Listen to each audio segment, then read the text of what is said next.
Each toilet was constructed at a cost of 15,000.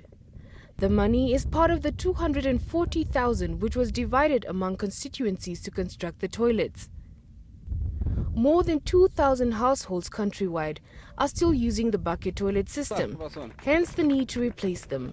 The President of the Republic of Namibia has said in his State of the Nation address, he has alluded the commitment from the President himself that he has vowed that the bucket system, he wants to eradicate poverty and eliminate the bucket system.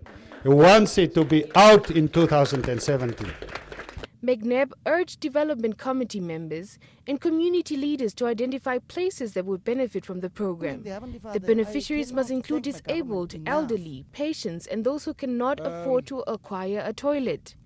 Hercules Jansa, councillor of David constituency, urged beneficiaries to appreciate this government effort and to also take good care of their toilets.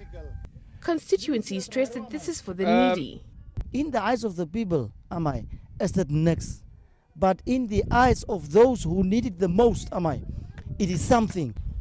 Rehoboth Urban West constituency also encouraged the beneficiaries. This is a small step in the right direction. Harambe, no one must be left out.